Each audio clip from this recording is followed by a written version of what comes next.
Cette semaine, nous allons nous intéresser à la retraite supplémentaire qui est dans la loi Pacte, retraite supplémentaire par capitalisation, avec une note de 7 sur 10.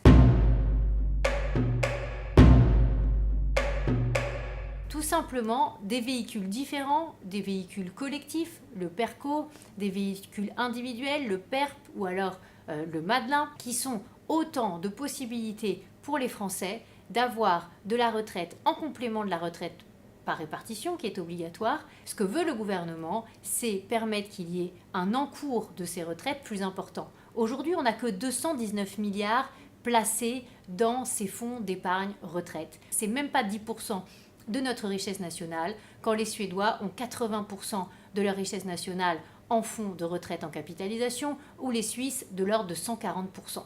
On n'est pas dans la même catégorie.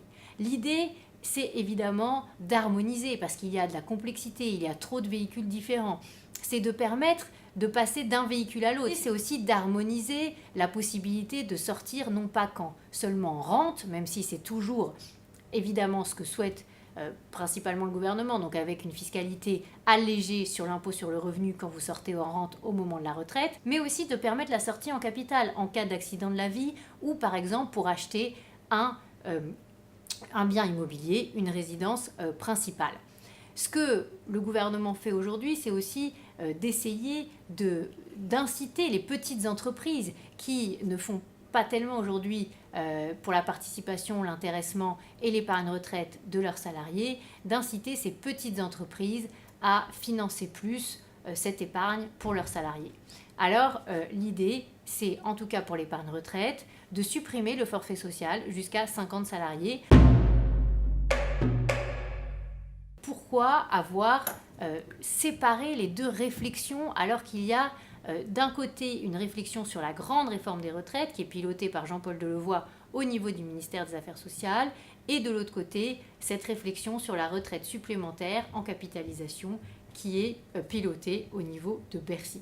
Malheureusement, pour l'instant, ce qui a été dit a été plutôt de fermer la porte à cette idée de capitalisation obligatoire, alors que c'est ce que font beaucoup de pays du Nord qui ont compris que le système par répartition ne peut pas être l'alpha et l'oméga du système de retraite. Soulignons qu'il y a déjà un système de retraite par capitalisation obligatoire en France.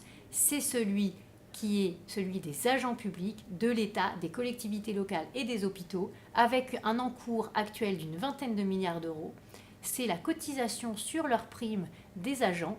C'est là-dessus qu'il faudrait travailler pour s'en inspirer, pour appliquer la même chose à l'ensemble des salariés.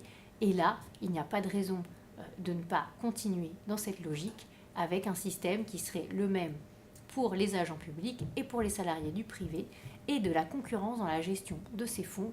Évidemment, on a là un cas d'école pour travailler à l'étendre sur l'ensemble des salariés français.